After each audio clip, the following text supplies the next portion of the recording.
राम राम भाई सारिया ने। आज हमारा है 4th डे 15 डेज चैलेंज का। So hello everyone, my name Ayush Jain और मैं आपको हेल्प कर रहा हूं आपके बोर्ड सिलेबस को कंप्लीट करने में, वो भी 15 दिनों के अंदर। सो आज हमारा है 4th डे और आज जो है हम पढ़ने जा रहे हैं मैथ्स में क्वाड्रेटिक इक्वेशन के बारे में। सो जल्दी से हम स्टार्ट करते हैं क्वाड्रेटिक इक्वेशन। सो देखिए, क्वाड्रेटिक इक्वेशन मतलब हमने कल भी गाना सुना था, परसों भी एक गाना सुना था, जिसकी डिग्री 1 हो उसका लीनियर नाम है और जिसकी डिग्री 2 हो उसका क्वाड्रेटिक नाम है। तो यहां आज हम जो है किसके बारे में पढ़ने जा रहे हैं? क्वाड्रेटिक इक्वेशन के बारे में पढ़ने जा रहे हैं। सो क्वाड्रेटिक इक्वेशन क्या है समझेंगे बेटा कि क्वाड्रेटिक इक्वेशन वो है जिसकी डिग्री कितनी है? 2। सिंपल सी बात है, जिसकी डिग्री कितनी है? 2। तो हम उसको देखते हैं कि डिग्री 2 में क्वाड्रेटिक इक्वेशन में क्या क्या होता है। तो क्वाड्रेटिक इक्वेशन का जो जनरल फॉर्म होता है वो ax square plus bx plus c होता है, जहां पे a जो है वो कोफिशिएंट है किसका? x स्क्वायर का, b जो है कोफिशिएंट है किसका? x का, और c जो है वो क्या है? कांस्टेंट टर्म है। ठीक है, c जो है वो क्या है? कांस्टेंट टर्म है। अगर हम इसके जीरोस की बात करें तो इसकी डिग्री कितनी है मेरे भाई? इसकी डिग्री है 2। तो इसकी डिग्री अगर 2 है तो इसके नंबर ऑफ जीरोस भी कितने होंगे? 2 ही होंगे। कितने होंगे? 2 होंगे। और इसका अगर हम ग्राफ देखें तो ग्राफ भी हम पहले चैप्टर नंबर 2 में डिस्कस कर चुके हैं कि इसका जो ग्राफ बनेगा वो कैसा बनेगा? पैराबोलिक ग्राफ बनेगा। ठीक है, सो हम इसके आगे देखते हैं कि देखो ये सारी बेसिक चीजें हमने चैप्टर नंबर 2 के अंदर पढ़ ली है, हम इसके आगे आए हैं इस चैप्टर के अंदर। तो देखो बेसिकली क्या होता है कि किसी भी क्वाड्रेटिक इक्वेशन को सॉल्व करने के तरीके देखने हैं। किसी भी क्वाड्रेटिक इक्वेशन को सॉल्व करने के 3 तरीके हैं। पहला है prime factorization method. Prime factorization method जिसको हम मिडिल टर्म स्प्लिटिंग भी बोलते हैं। ठीक है, बीच वाली टर्म को तोड़ देना और उसको फैक्टर करके उसको सॉल्व कर देना, एक्स की वैल्यू फाइंड आउट करना, ये सिंपल प्राइम फैक्टराइजेशन मेथड है। दूसरा, one of my favourite method, ठीक है, मतलब फेवरेट तो मेरे सारे ही हैं, लेकिन एक अच्छा मेथड है कंप्लीटिंग द स्क्वायर मेथड। इस कंप्लीटिंग द स्क्वायर मेथड के अंदर पता है क्या होता है? मतलब डिस्कस करने से कोई मतलब नहीं, सिलेबस में नहीं है, छोड़ो छोड़ो छोड़ो।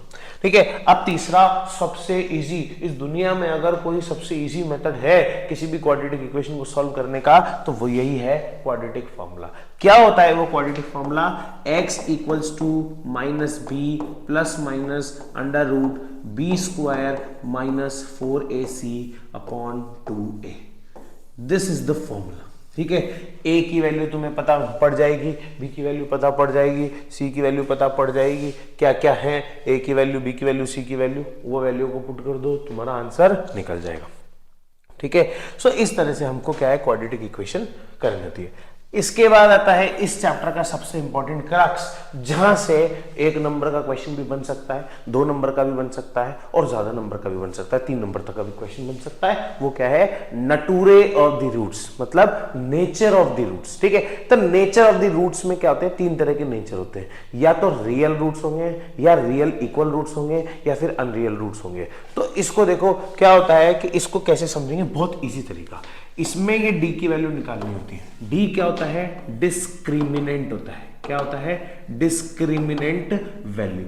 इस d की वैल्यू को हमको क्या करना होता है? फाइंड आउट करना होता है। उसका फॉर्मूला है b स्क्वायर माइनस 4ac। ठीक है, अगर d की वैल्यू 0 के बराबर है तो रियल एंड इक्वल रूट्स है, अगर d की वैल्यू नेगेटिव है तो कोई रियल रूट्स नहीं है, और अगर d की वैल्यू पॉजिटिव है तो सारे रूट्स कैसे हैं? रियल है। ठीक है, इन कंडीशंस को ध्यान रखना होता है इस वैल्यू में पुट करके, और इस स्टेटमेंट को ध्यान रखना कि रियल एंड इक्वल रूट्स है कि रियल रूट्स है कि कोई रियल रूट्स नहीं है। d की वैल्यू अगर नेगेटिव आती है तो कोई रियल रूट्स नहीं है, d की वैल्यू पॉजिटिव आती है तो रियल रूट्स है, d की वैल्यू अगर 0 आती है तो रियल के साथ साथ इक्वल रूट्स भी है।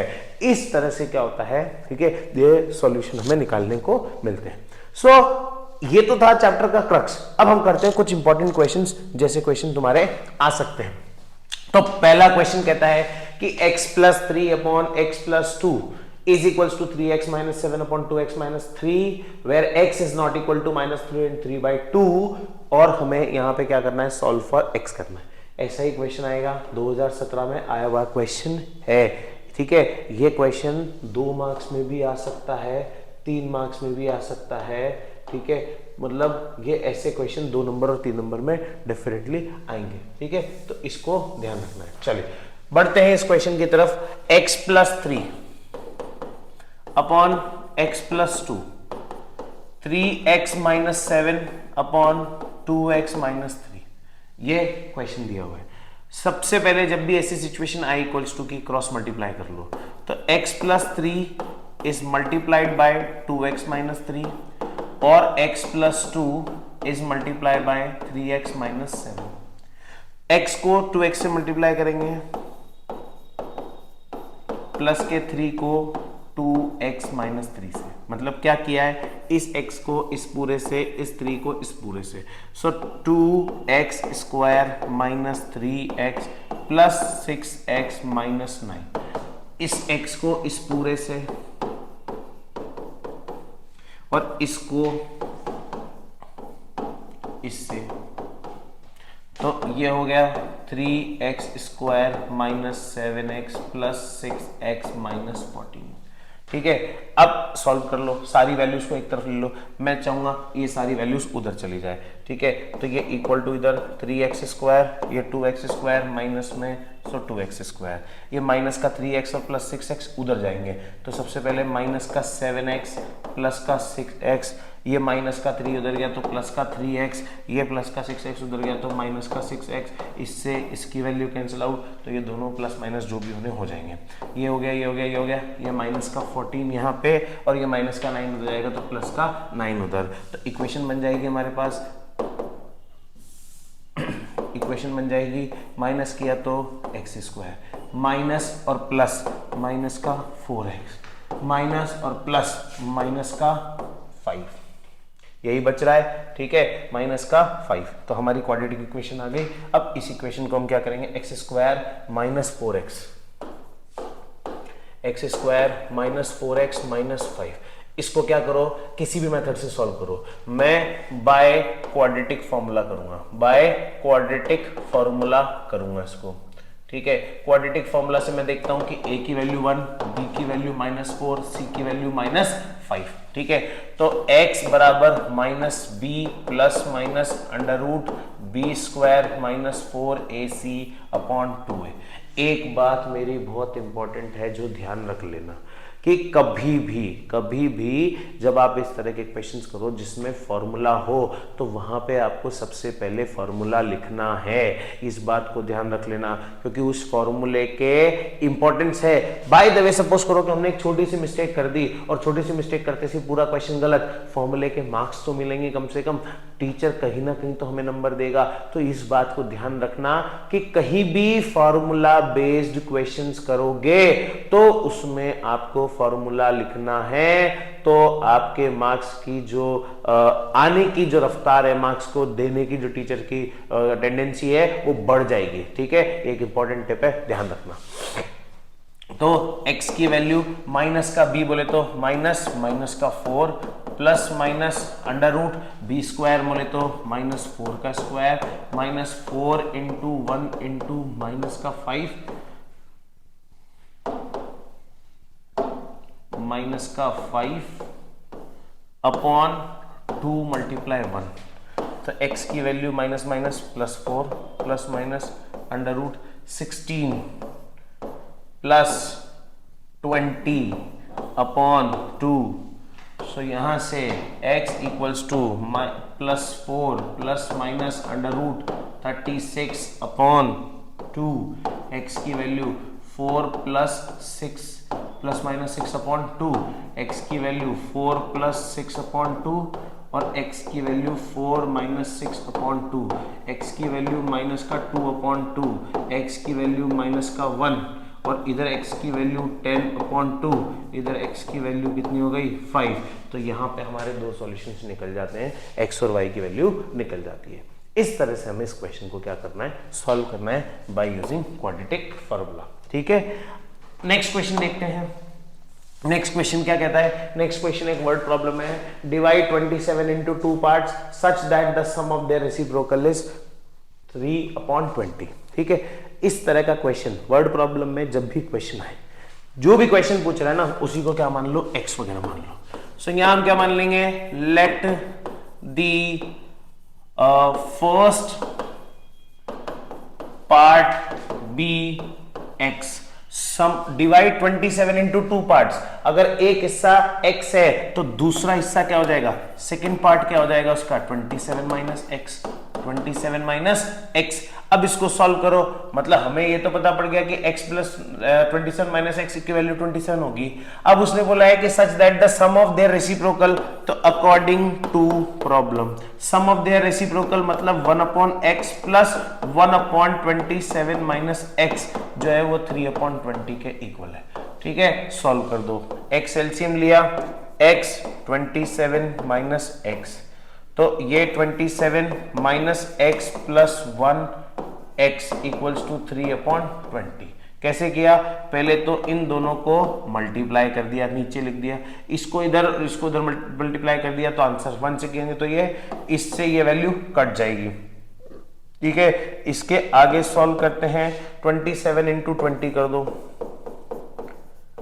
Is equals to 27x minus x square, और इसको क्या करो 3 से मल्टीप्लाई कर दो, क्रॉस मल्टीप्लाई कर दिया, तो ये 27 इंटू 2 54, तो ये हो गया 540 इज इक्वल्स टू 3 इंटू 27 तो 7 थी 21, 7 थी 21, 3 2 6 81 x माइनस 3x स्क्वायर, या फिर उससे भी बढ़िया एक चीज और कि 540 डिवाइड बाय 3 कर दो is equals to 27x minus x square हो गया।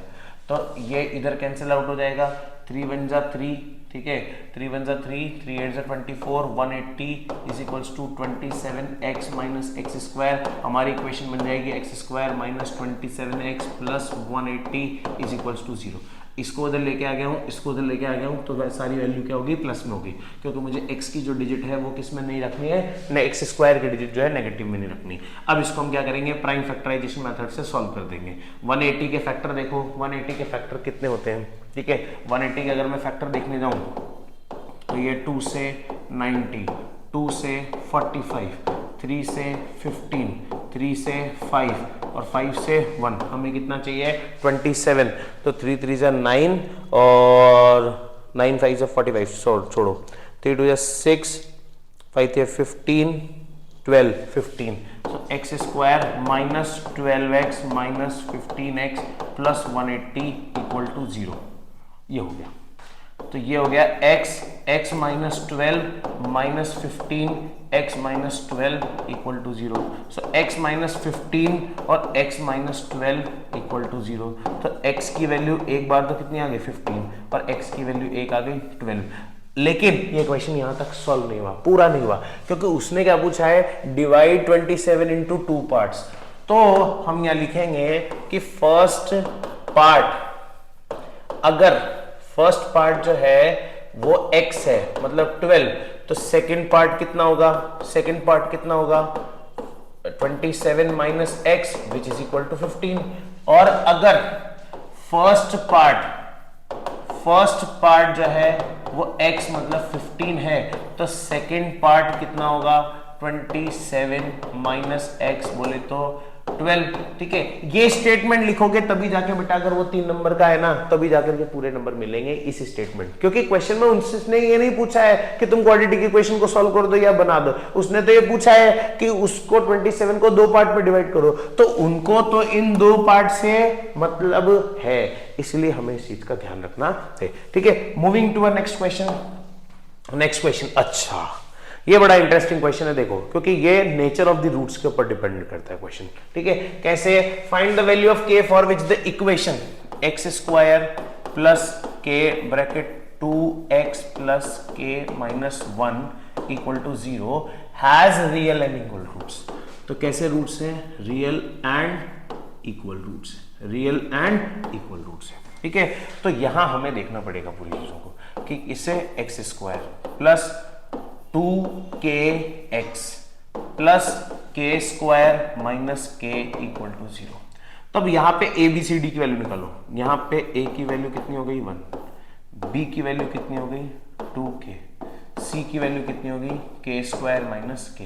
ठीक है, अब रियल एंड इक्वल रूट्स है, तो रियल एंड इक्वल रूट्स के लिए हमको पता है क्या कि for real and equal roots, for real and equal roots d की वैल्यू कितनी होती है? d कितना होता है? 0। सो d बराबर बी स्क्वायर माइनस 4ac, तो 0 इक्वल्स टू बी स्क्वायर बोले तो 2k का होल स्क्वायर, 4 इंटू ए बोले तो 1, सी बोले तो के स्क्वायर माइनस के, ठीक है। सॉल्व करो तो 0 इक्वल्स टू 2k स्क्वायर का क्या हो जाएगा 4k square minus 4k square plus 4k, ठीक है। इस 4k स्क्वायर से 4k स्क्वायर क्या हो गया कैंसिल आउट, तो 4k की वैल्यू कितनी हो गई 0, तो k की वैल्यू 0/4 विच इज इक्वल टू 0, तो यहाँ पे हमारी k की वैल्यू कितनी आ जाती है 0। सो इस तरह से डिस्क्रिमिनेंट वैल्यू वाले क्वेश्चन भी हो जाएंगे। और मैं तुम्हें दोबारा कह रहा हूँ इस टाइप के जो क्वेश्चन है ना बेटा ये इम्पोर्टेंट है, ठीक है। आगे बात समझ में, इसलिए इनको ध्यान रखना, ठीक है। सो ये चैप्टर जो है ना बड़ा इजी चैप्टर है, बड़ा स्मूथ चैप्टर है, और इसमें कोई भी क्वेरी हो तो बिल्कुल पूछो, ठीक है। इसमें सच कुछ ज़्यादा है नहीं, है ना। फिर हम नेक्स्ट चैप्टर के लिए मिलते हैं, अगला चैप्टर होगा हमारा arithmetic progression. So stay tuned with us, है ना। मिलते हैं फिर, बाय बाय।